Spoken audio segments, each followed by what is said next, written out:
Now, back to Willard and Dibs. I tell you what, this was one of the most perfect ways to end this sunny, glorious day, getting a chance to talk to Mr. Mark and Dan. You know what I'm saying? It was pretty cool. On 95.7 The Game.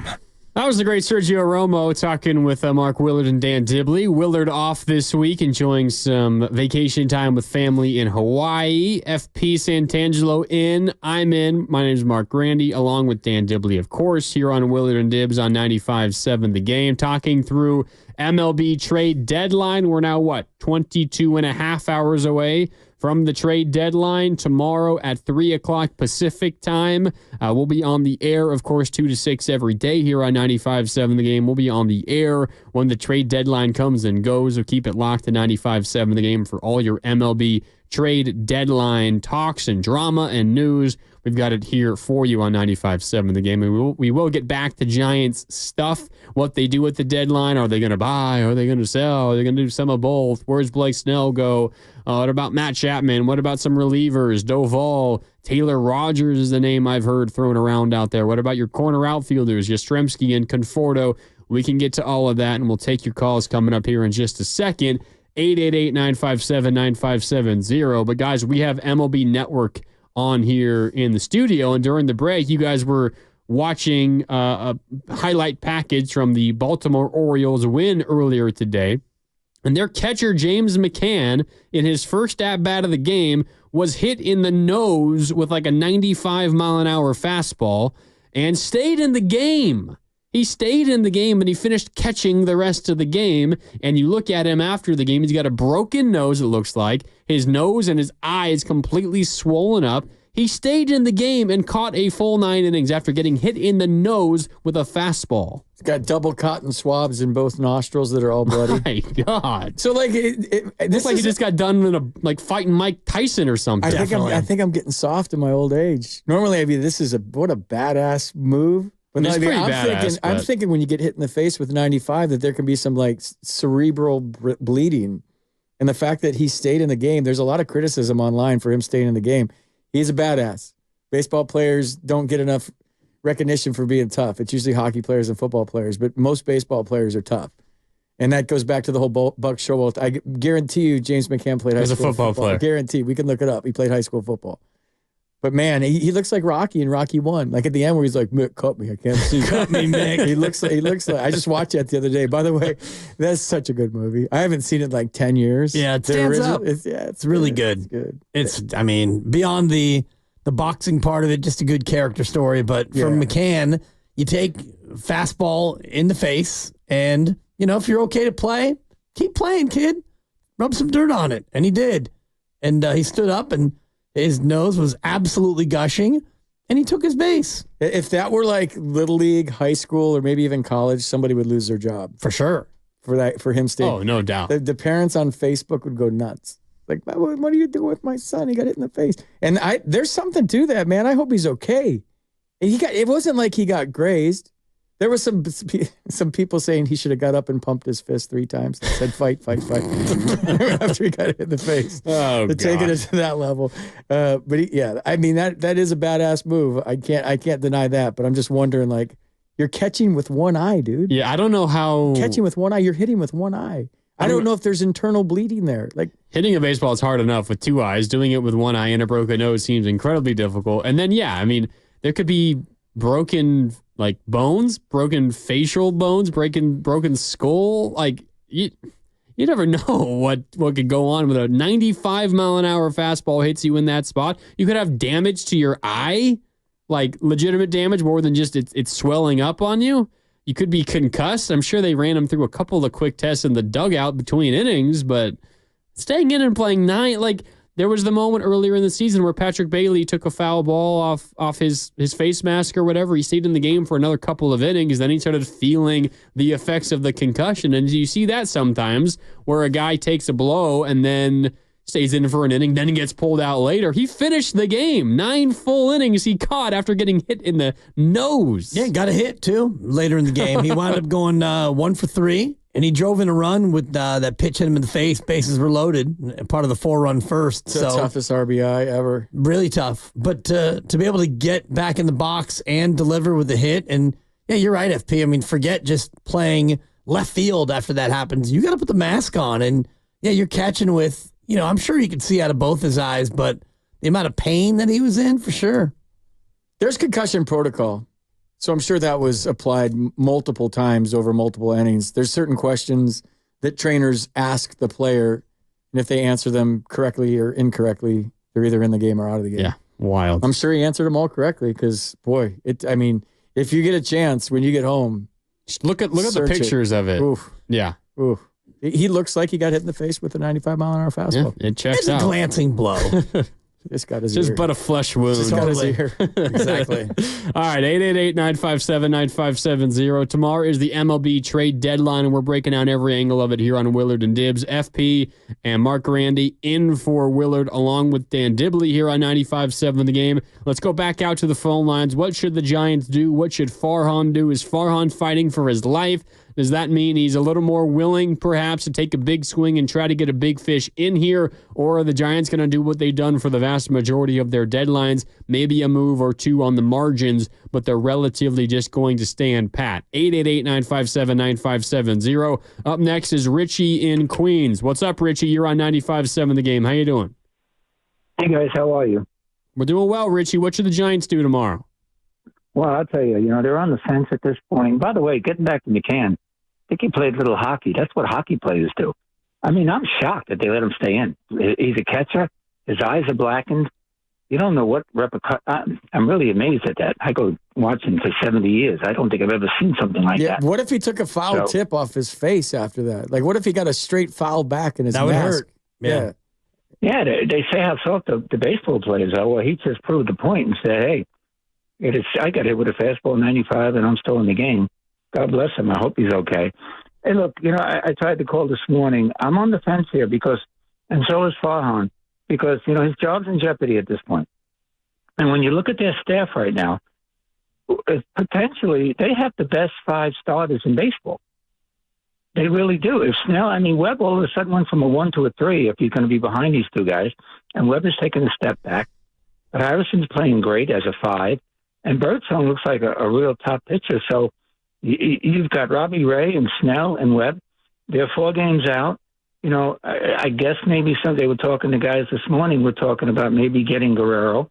Guerrero's got a contract, so I guess you'd have to give up some of your young guys. But I've learned through the years prospects are what they are. I know Kelnick was a guy, 5'2" player 5 years ago when the Mets gave him up, and he's turned out to be okay, nothing special. So I think they're going to stand pat. I really do. And they got Snell and they got Robbie Ray for 1 year, knowing that they could opt out.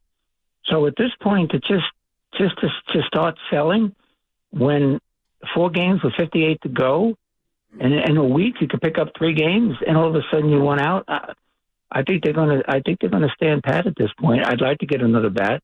I don't know how real Fitzgerald is. He's been a real find. And then to give up Bailey, all of a sudden you found that you've been looking for a catcher for Vince Posey, and now you're going to give him up. And next year you're going to do the same thing and go for 1 year contract. I think at this point, stick with it. I think them winning 4 games, if they had lost 3 out of 4 and they'd be 7 out, then there'd be no question. But the fact that they're right there 3.5 games out, I think they're going to stick with their guns, guys, and maybe pick up a first baseman, because they're getting nothing at first base at this point. I love Wade, but there's no power. So I don't know how you guys feel about it, but I think I'd stick with what I got. Yeah, I like that call. I like everything about that call. It's well thought out. He's making some good points. Like I said, I'm not going to be upset if nothing is done. I think a lot of Giants fans would be, though. Yeah, I'm in the extreme minority here. He might be reacting to you saying, I think if you're the GM of the Giants, you're making everybody available. You're taking calls on everybody. I don't think anyone in their right mind is considering trading Patrick Bailey. No. I don't think you have to worry about that, Richie. But if I were to ask you guys, what's more likely? The Giants go out and make a big move to bring someone big in. They trade one of their better players, make it Snell or Chapman, or they don't make a big move. They don't trade away one of those big guys, or they generally just stand pat. I think the most likely outcome is they stand pat, right? Agreed. And I think the next most likely move would be to trade one of your bigger name guys, and your third most likely, I think, option would be to go out and acquire somebody, a big name guy. I just don't think that you're in a spot where you're looking to make that addition. And I also am kind of like Richie in that you're better off, in my opinion, of just standing pat. I think you have enough to make a push for that third wild card, and the assets that you do have are those ones that you want to keep. So what if, you stand pat, generally speaking, maybe you make a move or two on the margins, but nothing crazy. You don't really change the roster all that much. So you keep Snell, you keep Ray, Cobb comes back, all this, Chapman, you keep him, all the guys that have options. You're not trading them away. You're keeping all these guys. And then say Snell opts out. First of all, say you missed the playoffs. Snell opts out, Chapman opts out. Ray, I would imagine Robbie Ray is probably the most likely to opt in. I'm not exactly sure what his market would be like, only making a handful of starts coming off of 16-month recovery off of Tommy John. I would imagine Ray likely opts in. So let's say he opts in and you have him back for next year as well. But you lose Snell, you lose Chapman, and you miss a postseason berth. We're going to be looking back on the trade deadline where you did not go out and make a move and get something back, recoup some value for those quality, valuable players, and you didn't get anything back from them, and you missed the playoffs anyway. We're going to be looking back on this moment as a mistake. But again, that's just the risk you run when you're being a GM, I suppose. But that's a crappy scenario. If it doesn't work out, let's not pretend like it's that wild. I mean, you could easily miss the playoffs, and I think we're all expecting Snell to opt out, I would imagine, assuming that he pitches at least halfway decent the rest of the year. Why? Because he wants to make more money. Why can't he make more money here? Okay, well, maybe... Why can't they sign him to a deal here? Might be able to. Why can't Chapman stay here because he likes the manager so much? Snell likes the manager so much. What about that scenario? What if they do make the playoffs and they do stand pat? Well, if they love it here so much, you should trade him away, getting something back for him, and then re-sign him afterward. That's what everybody says, right? That never happens, ever. When Juan Soto got traded to the Padres, all the national fans were like, that's okay, we'll get him right back. Max Scherzer got traded, we'll get him right. That doesn't work that way. Did Aroldis Chapman did that once with the Cubs? Yeah. Went to the Yankees or something? He did that once. I can't keep track of his He's teams. been everywhere. But. This is Tommy Pham, by the way, just this ADD, 7th team in 4 years. This is his 7th team. He got traded 4 years. In 4 years. I mean, that means he's valuable enough to get traded, but not valuable enough to stay somewhere. Well, guy who probably wears out his welcome. Yeah, I don't know. I don't know anything about him other than he slapped Jock Peterson and just plays on teams that aren't great and aren't trying to hold on to their veteran pieces on a team that's very, very bad, like the White Sox, who's willing to move any and every veteran that they have. Like, I'm thinking of everybody in the big leagues right now, and he scares me more than anybody. Tommy Pham? Yeah, he's just scary. He's scary. Like that would be a dude I would not mess with on the other team. He just kind of seems like a badass. I mean, in a good way for his teammates, but like on the other side, I'm just like, okay, Mr. Pham, do your thing. Yeah, good for his teammates. I have changed. In my 30s, I would have tried to kick his ass. But like now, it's just like, I don't know. He just seems like he's scary, and probably a really good teammate. Who knows? Well, he's a guy you want on your side, not against you, right? One of those guys? Yeah, but he's a guy who's constantly on the move, and there's got to be a reason for that. And, traded again today. And like you said, 7 teams in 4 years. That seems like a guy who's, maybe wears out his welcome a little bit, at least with organizations, because teams don't seem to want to keep him around. Brandon Marsh with a home run. I love that guy. He might be my sneaky favorite player in baseball. And I have this weird addiction to watching Philly games right now. Well, I watch every single one. Your love for Jason Worth, you just must like guys that look like him, right? He got the long hair. Did you hear him on Pardon My Take? Jason Worth? Yeah, he was on. He was on yesterday. Listen to it. It's one of the best listens you'll ever hear. Brandon Marsh is a Jason Worth lookalike, and they're both in a Philly jersey. And so is Trey Turner, and so is Bryce Harper. I think they're a perfect example of a team with horses that plays the game the right way. They're playing for each other. They play good, fundamentally sound baseball, and they got a lot of talent. Okay, so to go back to something you were talking about earlier, discussing the Giants' plans at the deadline. You said it's not that crazy. This Giants team just plays baseball the right way. The final 54 games, they just play the right way. They quit the stupid mistakes. They don't let balls drop in the outfield. They hold runners on at first base. Maybe they are a little bit more aggressive on the base pass themselves. They swing at more strikes. They're better approaches at the plate. You just do the small things right, and this team, it wouldn't be shocking to see them make the postseason. So if you feel that way, then I mean, this team shouldn't really have to go out and do anything tomorrow to be able to achieve that. This is just all within their own power. This is why I wouldn't be disappointed if nothing happens. Because I think that the way the roster is assembled, the way they're playing, and you said you had a really fair point about it hasn't happened in 108 games, but they didn't have Blake Snell like this for 108 games. They didn't have Robbie Ray. They didn't have Tyler Fitzgerald. A lot of these things don't have anything to do with the pitchers, though. Everything else. Yeah, they didn't. They weren't playing like this, and it was a different team than it is right now today as we speak for the first 108 games. Their biggest hole, their biggest weakness was shortstop. That's been shored up with Tyler Fitzgerald. Now you got a lefty that throws 98 that just came back, and after he got over the nerves in first inning, shoved against one of the best lineups in the National League. Now you got a guy that's looking like a Cy Young Award winner all of a sudden. And if you get Cobb back, and you got Birdsong, who wasn't here for the first 108 games, like this is a different team. You got Jordan Hicks in the bullpen. He wasn't a starter. He wanted to be a starter. They tried him out. It didn't work. He got tired. Now he can come in and blow it out and throw 97, 98 for an inning. He could be your setup guy. Like this is a different team the way it's constructed right now than it was the first 108 games.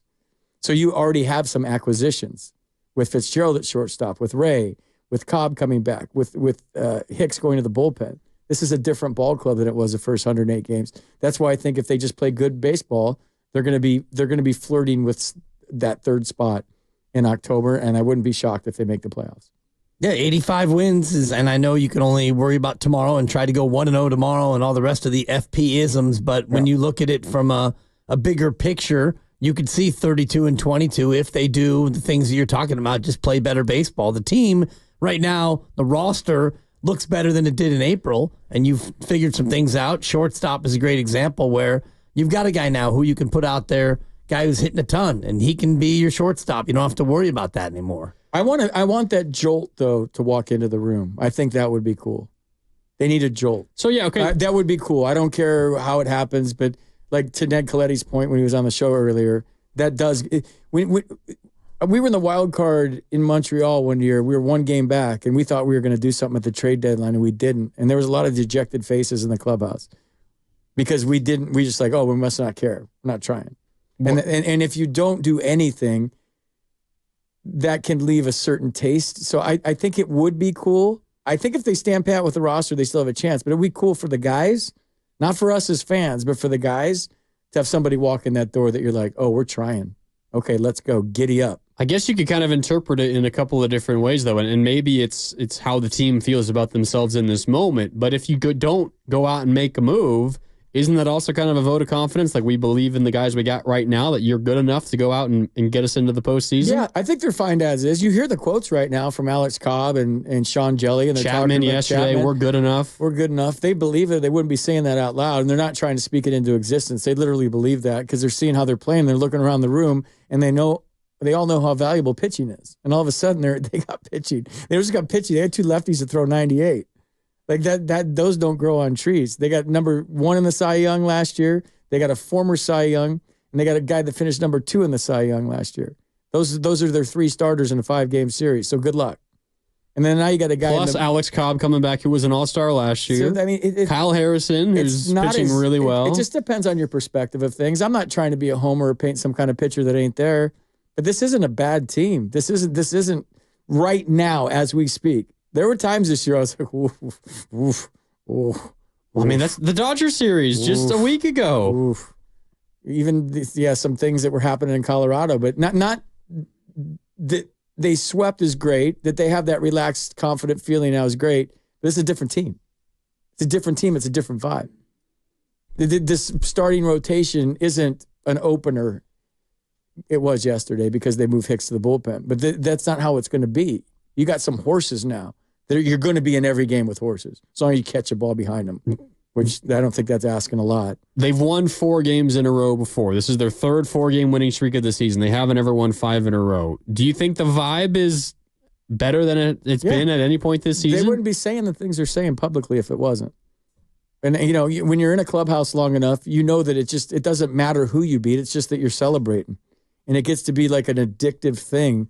Where in Oakland, when we won 102 games, we had this song "One More Time" by Daft Punk that we played in the clubhouse after every game, and we wanted to hear that damn song. And we came through the line, and we come up the stairs in the Coliseum into the clubhouse and we were hearing Daft Punk, that was like reinforcing that we won, and we're drinking beers and we're laughing and there's music playing and we're cranking it. And so we wanted to hear that song. You'd be in the middle of the game thinking about, we want to hear that song when we go in the clubhouse. And we'd walk through the door and guys are like, play that effing song. And they'd turn it on. And then, so it becomes a thing where you get conditioned to win. It's the Pavlovian response. Like when the bell rings, the dog slobber. I mean, same thing. Like you go out in the game, it's the 7th inning, you flip the switch, we're going to win because we want to hear that song. We want to go out tonight, we want to party after the game. We don't have to tiptoe around the clubhouse. We don't have to worry about what we say on the bus or how we act on the plane. Anything goes when you win at the highest level. There's no rules. As long as you're winning, it's the funnest thing you've ever experienced. It's the best drug. If anybody's ever, I don't do drugs. If you do drugs, it's the best drug you can ever possibly take, is being at the highest level. There's nowhere else to get called up to, and you're winning baseball games. And we didn't care if we were beating the worst team in the league, the best team in the league. We just wanted to hear that song and keep winning. We do have a little bit of news. There was a trade made for a starting pitcher just now. Let me pull it up. This is from Jeff Passan of ESPN. The Houston Astros have acquired left-handed pitcher Yusei Kikuchi from the Toronto Blue Jays, sources tell ESPN. So the Astros jumping in on the action at the trade deadline. They acquire a left-handed starting pitcher. That's important because he was on the tier below. There's a decent amount of starting pitchers who could potentially be available. I know there's some aces like Garrett Crochet of the White Sox, Tarek Skubal of the Tigers. I don't know why the Tigers would ever consider trading who's the guy who's maybe the best pitcher in all of baseball right now. Blake Snell is in that category. Jack Flaherty is also up there. But the Houston Astros have acquired Yusei Kikuchi from the Toronto Blue Jays, previously with the Mariners. Quality pitcher, but not in that top tier. But a little bit of movement in the pitching market as Kikuchi is now a Houston Astro, as the Astros are beefing up their chase for October. Of course, they've had a number of injuries to their starting pitchers all season long. They get a quality left-handed starter from the Toronto Blue Jays, and we'll see if this market continues to churn as we move forward. All right, time for a break here on Willard and Dibs. When we come back, we got a long segment for you.